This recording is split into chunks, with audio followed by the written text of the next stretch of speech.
ইদানিং দ্বিতীয় বিয়ে করা নিয়ে অনেক সমালোচনা হচ্ছে, সমাজে এত অসামাজিক কাজ হচ্ছে, তা নিয়ে কোনো সমালোচনা নেই। দ্বিতীয় বিয়ে করা কি ইসলাম পরিপূর্ণ সমর্থন করে কিনা? ভাইরা আমার, এটা জানে না এমন কোনো মুসলমান খুব কম আছে যে ইসলাম একাধিক বিয়ে করাকে, পুরুষের জন্য একাধিক বিয়ে করাকে ইসলাম অনুমোদন দিয়েছে।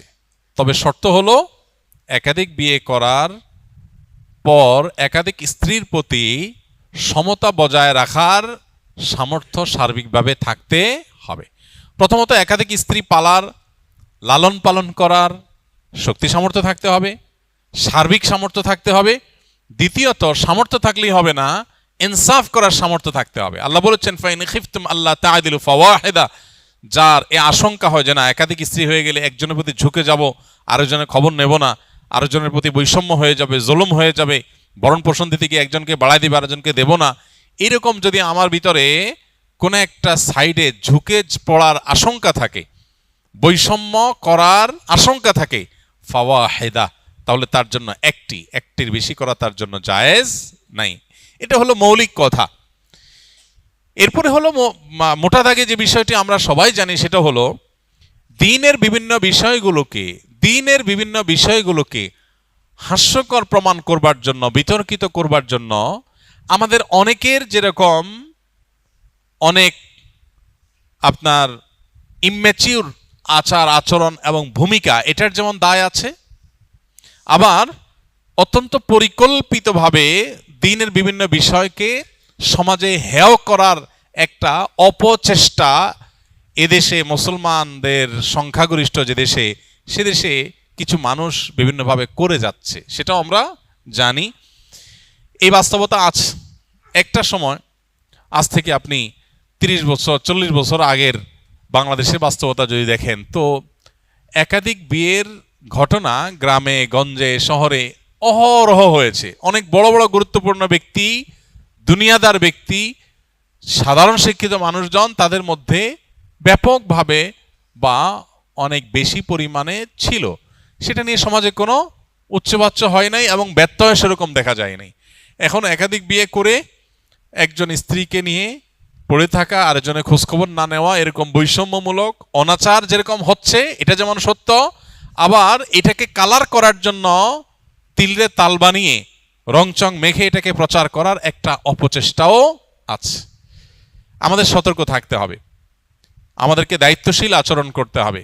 অনেক সাধারণ মুসলমান আছেন প্রপাগান্ডার মধ্যে পা দিয়ে ফেলেন, এবং অনেক সময় দেখা যায় আমরা নিজেরা এগুলোর কারণে ভুল সিদ্ধান্তে উপনীত হই।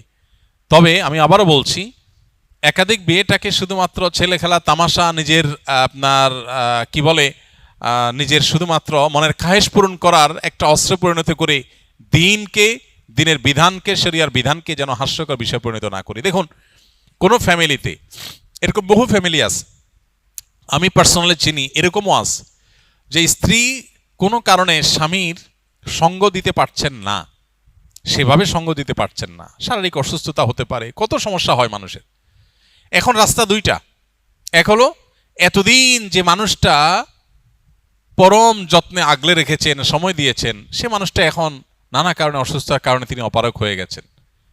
কিন্তু পুরুষ লোকটার তখনও পর্যন্ত তার আল্লাহ রাব্বুল আলামিন সে সার্বিক সক্ষমতা রেখেছেন, তার সে নিড, প্রয়োজন আছে। এখন রাস্তা দুইটা, হয় সে আরেক বিয়ে করবে, আর না হলে এই স্ত্রীকে তালাক দিয়ে তারপর বিয়ে করবে। রাস্তা দুইটা, কারণ তার নিজের চরিত্রকে হেফাজত করতে হবে। তার চরিত্রকে হেফাজত না করে যেখানে সেখানে তার চরিত্রকে যে নষ্ট করে বেড়ায়, ধ্বংস করে বেড়ায়, সমাজ ধ্বংস হবে, সে ধ্বংস হবে। এবং সবচেয়ে বড় কথা হলো, সাংসারিক জীবনের সুখ থেকে বঞ্চিত হবে। আল্লাহ তাআলা হারামে সে সুখ রাখেন নাই, আল্লাহ হালালের মধ্যে যে সুখ রেখেছেন, এটা থেকে সে বঞ্চিত হবে। তো এক্ষেত্রে প্রথম স্ত্রী দেখা যায় স্বপ্রণোদিত হয়ে চান যে স্বামীর এই ক্রাইসিসটাতে এটা যেন দূর হয়, তার জন্য কোনো পজিটিভ উদ্যোগ নেই, স্ত্রী চান। তো এরকম আরো বহু অপশন আছে যে অপশনগুলোতে একাধিক বিয়ে করার দরকার হয়। আল্লাহ রাব্বুল আলামিন যা বিধান হিসাবে দিয়েছেন তা আমাদের জন্য কল্যাণকর, আমাদের বুঝে আসুক চাই না আসুক। অতএব এইটার ব্যাপারে যদি কারোর মধ্যে বীতশ্রদ্ধ ভাব আসে, তাহলে সেটা ঈমান হরণকারী বিষয়েও পরিণত হতে পারে, সেটি আমাদের মাথায় রাখতে হবে। কিন্তু সেই সাথে মনে রাখতে হবে, এটাকে ছেলে খেলায় পরিণত করা, হাস্যকর জিনিসে পরিণত করার মতো ভূমিকা যারা অবতীর্ণ হন, তাদের আল্লাহর কাঠগড়ার আসামি হতে হতে পারে। সাবধান থাকা উচিত। যখন দ্বীনের বিভিন্ন বিষয়কে হেয় করার অপচেষ্টা চলছে, তখন আমি হেয়কারীদের হাতে কোনো অস্ত্র তুলে দিচ্ছি কিনা, আমার দায়িত্ব জ্ঞানহীন কোনো মন্তব্য বা কাজ দ্বীনকে হাসির পাত্রে পরিণত করছি কিনা, অনেক বড় ব্যাপার, অনেক বড় দায়িত্বশীলতার ব্যাপার।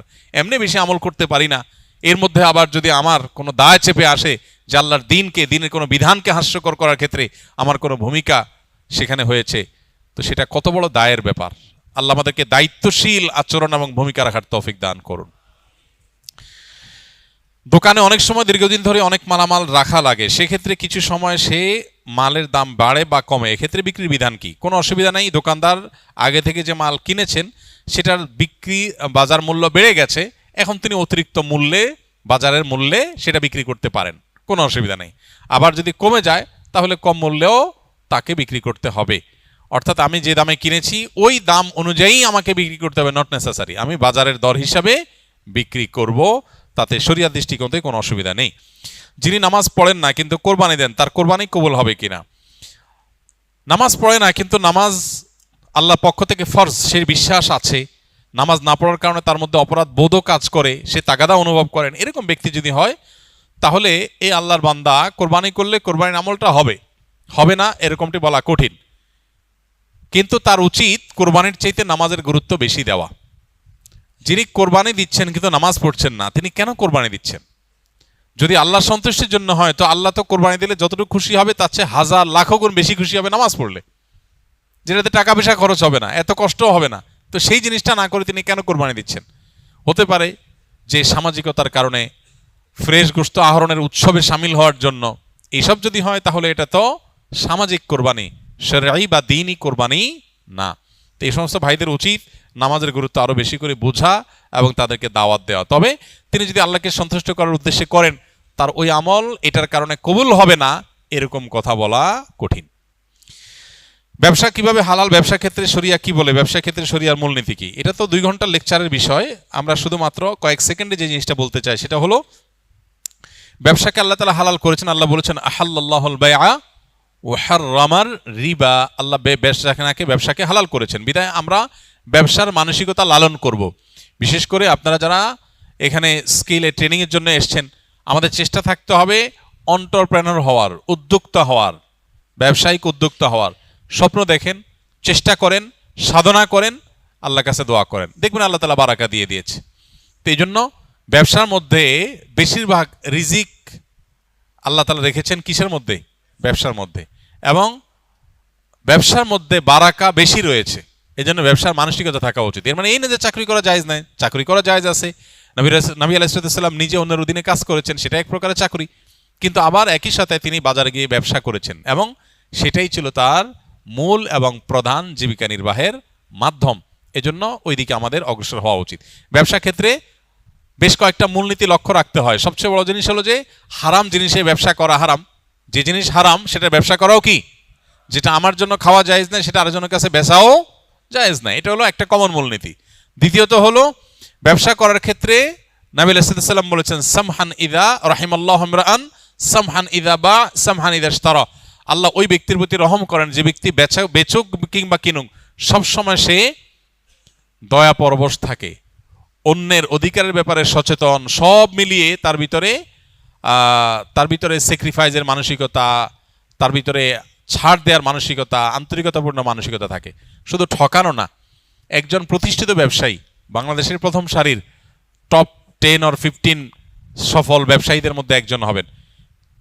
ওই লোকটার নাম আর বললাম না। ওনার বিষয়ে এক ভদ্রলোক আমাকে বলতেছিলেন যে ওনার সাথে একটা মিটিং ছিল, তো প্রসঙ্গত উনি বললেন যে ভাই, ব্যবসার বহু সংজ্ঞা তো বই পুস্তকে পড়েছেন, আমি ব্যবসায়ীর ছেলে এবং প্রতিষ্ঠিত ব্যবসায়ী হিসাবে আপনাকে আজকে নতুন একটা সংজ্ঞা বলে যাই। সেটা কি? বললেন যে ব্যবসা হলো সেটা যেটাতে আপনার ক্লায়েন্টও লাভবান হবে, আপনিও লাভবান হবেন। এই চিন্তা যদি করেন তাহলে তার নাম ব্যবসা। আর যদি মনে হয় যে আমি কিভাবে লাভবান হবে সেই চিন্তা করি, ক্লায়েন্ট মরে মরুক, ধ্বংস হয় হোক, তাতে আমার দেখার দরকার নেই, তো এটা ব্যবসা না, এটার নাম ডাকাতি। কথা বুঝে আসছে? দিন ঠিক এই কথাটা বলে, সামহান ইদা বা সামহান ইদাশতারা। আপনি ক্রেতা হন আর বিক্রেতা হন, উভয় অবস্থাতে আপনার ক্লায়েন্ট যার সাথে লেনদেন করছেন তার দিকটা আপনার খেয়াল করতে হবে। আমার মনে আছে থাইল্যান্ডের ব্যাংককে